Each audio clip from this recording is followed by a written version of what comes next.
So in today's video, I'm going to help you tackle the NSF SBIR and STTR Phase 1 and Phase 2 budget limits for 2024. So join me today as we explore the best strategies for budget planning as we dive into the intricacies of NSF SBIR funding to revolutionize your startup's non-dilutive fundraising approach. So no matter if you're an experienced business owner or taking your first entrepreneurial steps, this video will be filled with tips and guidance to help you fully leverage the NSF SBIR funding opportunity this year. Trust me, you don't want to miss out. Hey guys, welcome back to the channel. I'm Stacy Chin from KeepYourEquity.co, and our mission is to help startups secure non-dilutive funding. We specialize in science and tech startups to help them secure non-dilutive funding from federal programs such as that from the SBIR and the STTR. If you're interested in learning more about those funding opportunities, I'll leave a link in the description to another video below. We also advise other public and private businesses, as well as NGOs, to help them secure federal grants and contracting opportunities as well. All right, so now let's jump into the key component of your NSF SBIR or STTR application, the budget. Many founders find this aspect intimidating, seen as a complex and daunting challenge. However, it is not as overwhelming as you think it may be. So I'm going to guide you through a simplified step-by-step approach of how you can tackle your NSF SBIR budget into easy, manageable steps. And to even help make your SBIR budget planning a little bit easier, we have lots of excellent templates to help you budget for an NSF Phase 1 or Phase 2 SBIR application on our website at KeepYourEquity.co. So make sure to check those out. And in those templates, we also guide you step by step of how you can go about your budget justification, which is a mandatory component of your SBIR application when you submit that to the NSF. So before we expose the 2024 budget limits, let's talk about the three big categories that you'll have to consider when preparing for your NSF SBIR or STTR budget. And those are the direct costs,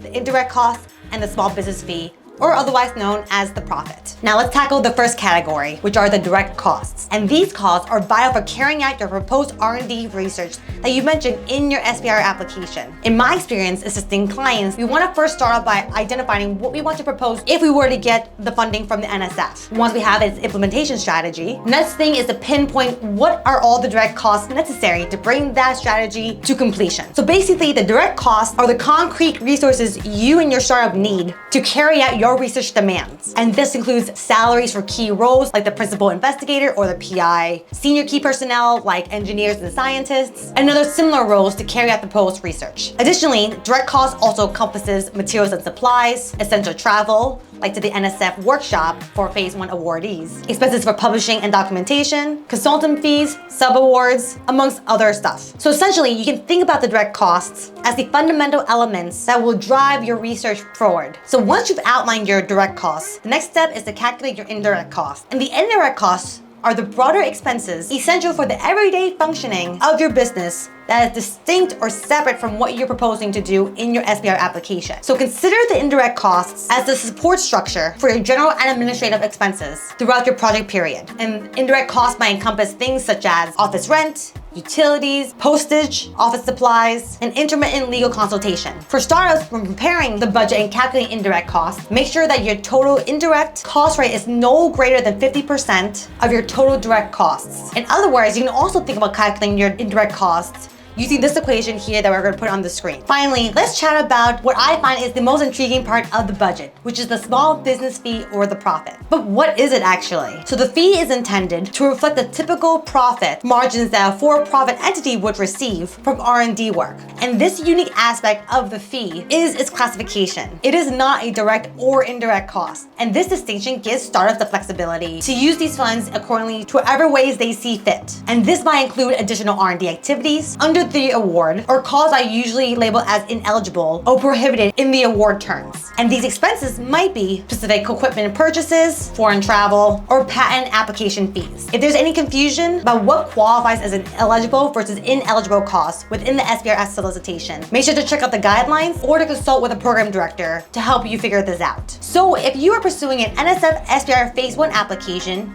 you can request 7% of the total direct and indirect costs for your small business fee or profit. However, for a Phase 2 application, you can request up to 10% of the total direct and indirect costs of your Phase 2 application as a small business fee or the profit. Great news, right? Now, I know you're begging me to answer the question, Stacy, what are the 2024 NSF Phase 1 and Phase 2 SBIR budget limits? Now, let's answer that burning question. So for Phase 1 applications, you're looking at a maximum request of $275,000 for a phase 1 project timeline between 6 to 12 months. And now for a phase 2 budget, you're allowed to request up to $1 million for a project timeline up to 24 months. I'll leave 7 more links about the NSF budget and the solicitation in case you're interested to read more. And so with that, thank you so much for watching until the end of this video. I hope you found these tips helpful to learn how to best navigate the NSF SBIR and STTR budget requirements for 2024. Also, make sure to check out our NIH SBIR and STTR budget limit videos, which I'll leave a link to in the description below. And of course, if you haven't done so, I would greatly appreciate it if you can like, subscribe, and comment below. It truly does help us out a lot.